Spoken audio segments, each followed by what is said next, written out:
നമസ്കാരം. ഭാരതത്തിന്റെ ആദ്യത്തെ വിശുദ്ധയായ വിശുദ്ധ അൽഫോൻസാമ്മയുടെ ജീവിതത്തിലെ ഒരേട് നിങ്ങൾക്ക് മുന്നിൽ ഞാൻ അവതരിപ്പിക്കുന്നു. എന്ത് പറ്റിയടി? എന്ത് പറ്റിയെന്നാ ചോദിച്ചത്? എന്റെ പേരമ്മേ, എനിക്ക് കല്യാണം ആലോചിക്കരുത്. അത് നീയാണോട് തീരുമാനിക്കുന്നേ? തള്ളില്ലാത്ത കൊച്ച എത്രയും പെട്ടെന്ന് ഒരുത്തന്റെ കയ്യിൽ ഏൽപ്പിച്ചിട്ട് വേണം എനിക്ക് മരിക്കാൻ. എന്റെ പാറയമ്മൽ മാതാവേ, എന്റെ കുഞ്ഞിന് നല്ല ബുദ്ധി കൊടുക്കണേ. എനിക്കിഷ്ടല്ല കല്യാണം. തർക്കുത്തരം പറയുന്നോടി. ഒരു കാര്യം ഞാൻ പറഞ്ഞേക്കാം, ഇവിടെ മുതിർന്ന ആൾക്കാരുണ്ട് കാര്യങ്ങൾ തീരുമാനിക്കാൻ. അത് നീ അങ്ങോട്ട് അനുസരിച്ചാൽ മതി. ഇത്രയും നിൽക്കാനൊന്നും ഈ പ്രായത്തിൽ വേണ്ട കേട്ടോ, അഹങ്കാരി.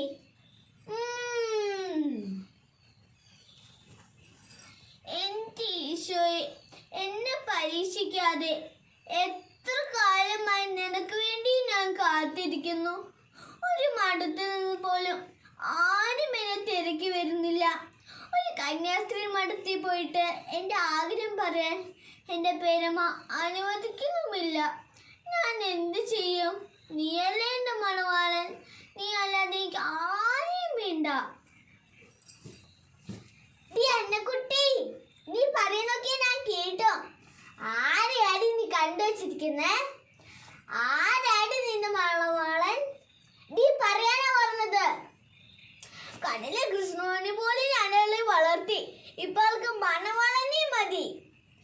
അമ്മയില്ലാത്ത കുഞ്ഞിനെ കാക്കിക്കും പരുത്തിന് കൊടുക്കാതെ വളർത്തിയവൾ ശിക്ഷ. ഊരടേ വളയമാലേ, ഊരാണ് പറഞ്ഞത്. ഇങ്ങോട്ട് വാ, എവിടെയാന്ന് വെച്ച പൊക്ക. തള്ളിയില്ലാത്ത കുഞ്ഞല്ലേ കരുതി കൊഞ്ചിച്ച് കൊഞ്ചിച്ച് വഷളാക്കി. എന്റെ കോൺവെട്ടത്ത് കൊണ്ടുപോകരുത്. എനിക്ക് ഈശോയെ, ഞാനൊരു പാമല്ലേ. എനിക്കൊരു അമ്മയുണ്ടായിരുന്നെങ്കിൽ എൻ്റെ ഇച്ഛാച്ചി അറിഞ്ഞാൽ തീർച്ചയായും എന്നെ വീട്ടിൽ കൊണ്ടുപോകും. പക്ഷെ ഞാൻ പറയുകയില്ല. പാമ്പ് ചാച്ചി ഞാൻ വിഷമിപ്പിക്കുകയില്ല. പേരമ്മയ്ക്ക് എന്നോടുള്ള ഇഷ്ടക്കൂടുതലും കൊണ്ടാണ് പറയുന്നത് എനിക്കറിയാം. പക്ഷെ എനിക്ക് സഹിക്കാൻ വയ്യ.